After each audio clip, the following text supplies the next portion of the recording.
Match nul aujourd'hui entre Arsenal et Manchester City à l'Emirates Stadium. Martinelli. Martinelli. Le gars vient marquer contre Bilbao. Là, c'était quoi? C'était là, mercredi là, ou mardi. Il vient marquer contre Bilbao. C'est l'homme de la rencontre. C'est le gars qui va faire la différence pour les deux buts. Il marque le premier but. Le deuxième but, il est important. C'est lui qui fait le dribble. Et là, aujourd'hui, il vient marquer pour égaliser à la 93e minute. Le gars, il a compris qu'il était sur le banc. Il a compris qu'il fallait qu'il aille il a compris il manquait sa place. Il a compris qu'il y avait un truc intérieur qui disait non gars, tu peux pas rester sur le banc. Non gars, faut que tu montes ta place. T'es titulaire normalement. Depuis plusieurs saisons, t'es titulaire. Son cœur il lui dit ça. Depuis plusieurs saisons, t'es titulaire. Viens chercher ta place. Bah, le gars il vient de marquer. Le gars, c'est impressionnant. Il était nul pendant des saisons et des saisons. Tout le monde voulait s'en débarrasser. Là même cet été là, les fans d'Arsenal disaient ouais on garde trop ça, non, on vend trop ça, on vend Martinez, ils servent plus à rien, ils sont claqués au sol. Martinelli arrive, il marque son but mercredi pour sauver face à Bilbao le match. Là, il vient sauver son équipe face à City. But super important dans un match super important, notamment parce que ils sont maintenant à seulement 5, énorme déjà, ils sont à 5 points de Liverpool en seulement 5 journées, un peu catastrophique. Et il leur fallait une victoire pour ne pas trop loin de Liverpool. On a vu pendant tout le match qu'il manquait d'inspiration face au but. Le point du 1-1 à la dernière minute est très bon pour eux parce que on a vu le stade gronder à 93e quand Martinelli a marqué.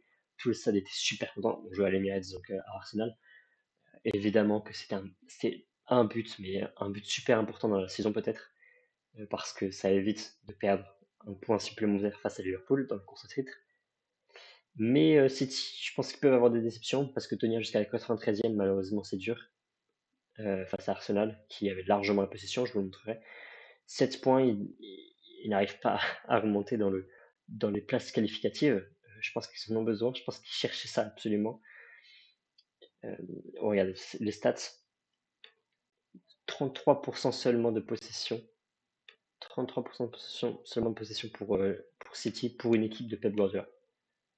Une équipe de Pep Guardiola avec 33% de possession, c'est, je pense qu'on n'en verra pas souvent. Je pense pas qu'une équipe de Pep Guardiola avec 33% de possession dans un match, on la verra bientôt. Un match malgré le fait qu'il n'y ait que 0,96 contre 0,89 XG.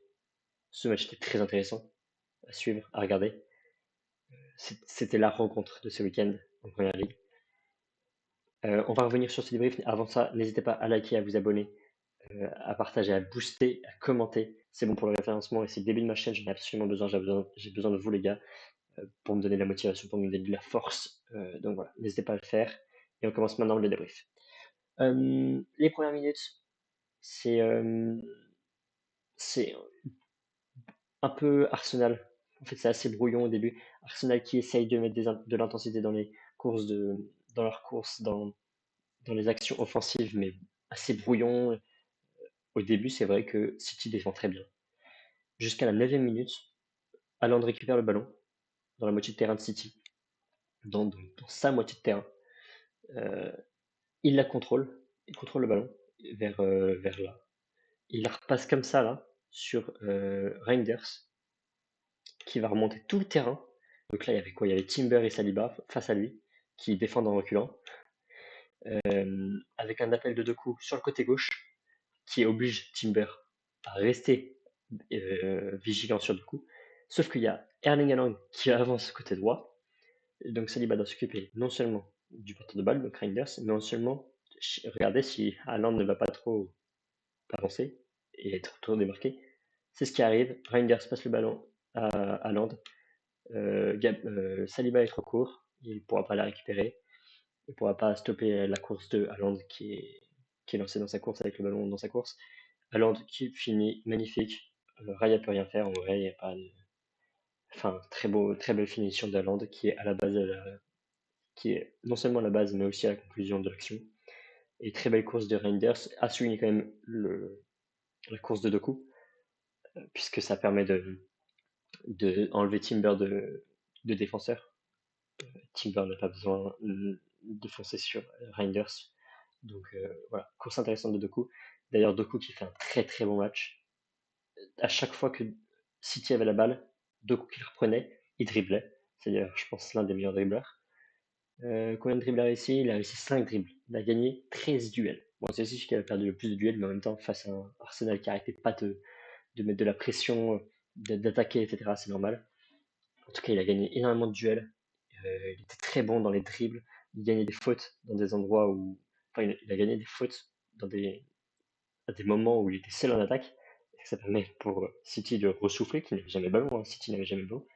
Ça permet à City de se calmer, ressouffler, récupérer le ballon et recommencer à jouer tranquillement. Et autre personnage important à City, c'est Guardiola. Incroyable, très très bon match. Je pense qu'il va être même plus qu'un 7,6. C'est peut-être le fait qu'il se prenne un but à la fin que, que ça baisse un peu sa note. Mais très très bon match de Guardiola qui était partout. C'était vraiment le gars qui a empêché les attaques de Arsenal de se concrétiser parce qu'ils n'ont pas arrêté d'attaquer. C'était tout le temps Arsenal qui avait le ballon. C'était l'impression qu'on avait à chaque fois Arsenal avait le ballon. Et Guardiola était toujours là pour mettre sa tête, pour mettre son pied, pour contrer dans les duels, toujours là, solide défensivement. Bref, tout le temps là. Avec un O'Reilly à sa gauche qui était plutôt solide. Pas mal d'erreurs aussi, mais avec l'absence d'Eric Nouri, il comble bien le côté gauche. Il a encore des choses à apprendre évidemment, mais c'était pas mal. Et puis le but, et après sa sortie. Foden, j'ai beaucoup aimé son match aussi. Là, il est très mal noté. Foden il était à 6,6. Mais non seulement c'était un gars qui défendait aux côtés de O'Reilly, mais en plus aux côtés de Kousanov, qui est sorti assez rapidement, Mathieu Nunes qui est entré, qui a fait pas mal également d'erreurs, mais aussi pas mal de bonnes interventions, Mathieu Nunes. En tout cas, Foden, il était le premier défenseur, enfin, il était un défenseur supplémentaire dans cette équipe de City. Je le trouve très mal noté parce qu'évidemment, l'attaque n'a pas été intéressant, mais c'est à l'image de City offensivement, hein, il n'y a pas eu de grosses attaques, quelques-unes, très peu. En tout cas, lui, défensivement, c'était très bon. Il a bien fait d'aider. Il a très bien aidé d'ailleurs. Voilà pour l'équipe de City. Je rajouterai pas trop de mots sur Haaland parce que il a marqué son but, mais c'est tout. Et Reinders, je l'ai pas trouvé incroyable. Même Rodri, il a été intéressant de la tête sur les corners. C'était lui qui premier défenseur. Voilà. Parce que pas mal de corners, il y avait une bonne dizaine de corners face à un ou deux du côté de City. Donc c'était à l'image du match que des offensives d'Arsenal face à une défense de City. Et du côté d'Arsenal, Timber était très très bon. Il n'arrêtait pas de faire des allers-retours, d'aider Madueke dans les attaques, de dédoubler Madueke ou alors de Saka quand c'était Saka qui a remplacé Madueke à la fin de la première mi-temps, enfin début de la seconde. Timber était très très bon. J'ai trouvé que Merino avait fait un très bon match. Je ne comprends pas trop pourquoi il est sorti à la première mi-temps.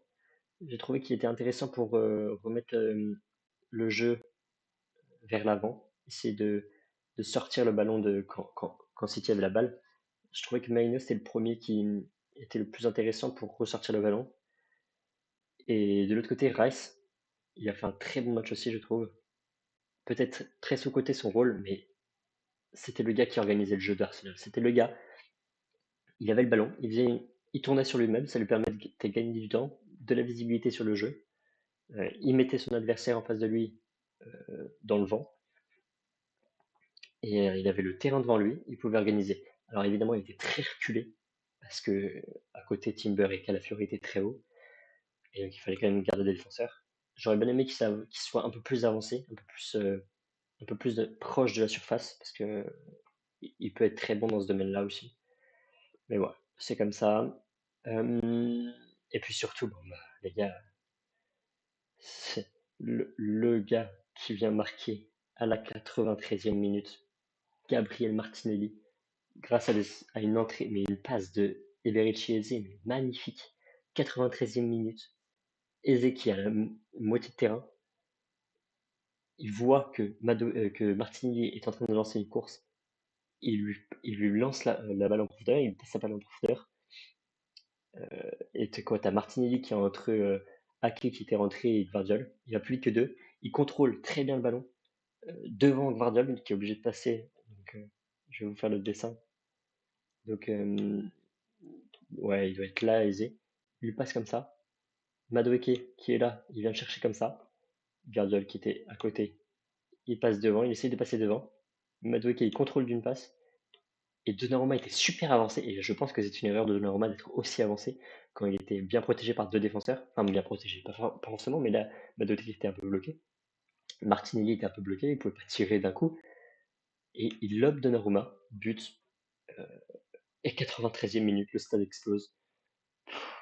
Incroyable. Madueke, l'homme pas aimé de Arsenal, le gars que tout le monde voulait vendre à Arsenal cet été, vient marquer, vient récupérer des points dans cette équipe. C'est incroyable. C'est incroyable. Le gars vient marquer mercredi, il revient marquer aujourd'hui. Euh, donc voilà. L'entrée de Saka a fait du bien, l'entrée de Eze aussi a fait du bien, et évidemment Martinelli, pas de doute, qui a joué d'ailleurs que 15 minutes, hein, mais déjà noté très très bien, évidemment, puisque c'est lui qui marque.